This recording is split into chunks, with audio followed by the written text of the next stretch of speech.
Assalamualaikum warahmatullahi wabarakatuh. Perkenalkan, nama saya Nurlia Devi. Nama saya Elsiani Putri. Nama saya Siti Samrotul. Nama saya Muhammad Rizky. Nama saya Andri. Kami dari kelompok 2 akan mempresentasikan tugas PKN tentang otonomi daerah.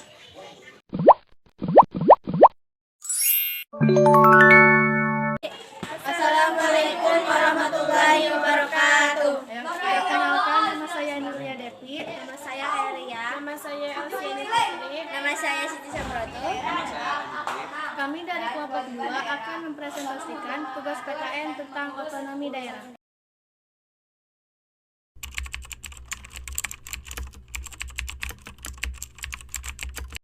Baik, di sini saya akan menjelaskan pengertian otonomi daerah. Otonomi daerah adalah memberikan wewenang kepada daerah untuk mengatur daerahnya sendiri. Dengan adanya otonomi daerah, diharapkan pelayanan untuk masyarakat umum dapat dilakukan secara maksimal. Sistem otonomi ini bertujuan untuk memberikan respon cepat bagi daerah ketika ada masyarakat yang membutuhkan pelayanan.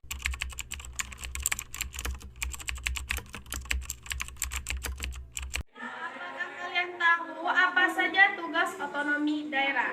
Tugas otonomi daerah, bagian otonomi daerah mempunyai tugas pokok memimpin pengkajian bahan kebijakan umum, koordinasi dan pelayanan administrasi bidang otonomi daerah, meliputi pengoordinasian pelaksanaan tugas perangkat daerah, pemantauan dan evaluasi pelaksanaan kebijakan daerah di bidang administrasi kepala daerah dan DPRD.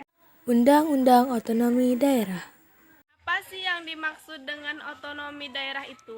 Menurut Undang-Undang Nomor 32 Tahun 2004 dan menurut Undang-Undang 23 Tahun 2014 tentang pemerintahan daerah mendefinisikan otonomi daerah sebagai wewenang dan kewajiban daerah otom untuk mengatur dan mengurus sendiri urusan pemerintahan dan kepentingan masyarakat lokal sesuai dengan peraturan perundang-undangan.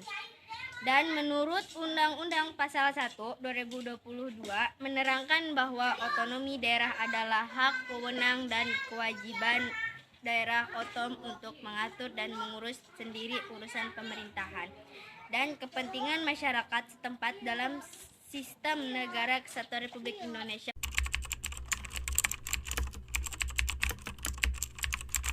Fungsi otonomi daerah. Adapun manfaat otonomi daerah selain lebih cepat dalam pengambilan keputusan terkait daerah adalah sebagai berikut. Mengembangkan kehidupan berdemokrasi. 2. Distribusi keadilan. Meningkatkan peranan masyarakat. Menumbuhkan kreativitas masyarakat. Meningkatkan kesejahteraan masyarakat.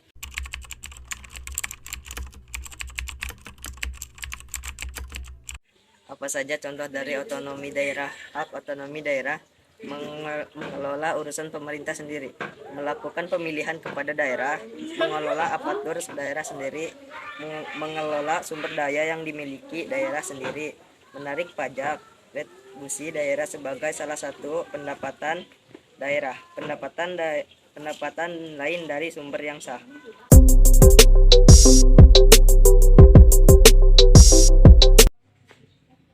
Otonomi daerah mempunyai 3 asas, yaitu asas desentralisasi, asas dekonsentrasi, dan asas tugas pembantuan. Asas desentralisasi adalah menurut Jajim Hamidi dalam optik hukum peraturan daerah yang bermasalah. Secara garis besar, asas desentralisasi adalah pelimpahan kekuasaan dan kewenangan dari pusat kepada daerah, di mana kewenangan yang bersifat otonom diberi kewenangan untuk dapat melaksanakan pemerintahannya sendiri tanpa intervensi dari pusat. Asas dekonsentrasi adalah pelimpahan wewenang dari pemerintahan kepada gubernur sebagai wakil pemerintahan dan atau kepada instansi vertikal di wilayah tertentu. 3. Tugas pembantuan adalah penugasan dari pemerintah kepada daerah dan desa dan dari daerah ke desa untuk melaksanakan tugas. tertentu yang disertai pembiayaan, sarana dan prasarana, serta sumber daya manusia dengan kewajiban melaporkan pelaksanaannya dan mempertanggungjawabkannya kepada yang menugaskan.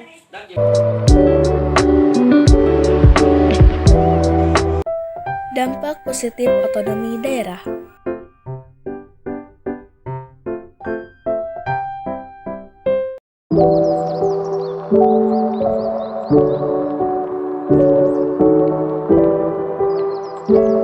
Satu, faktor internal.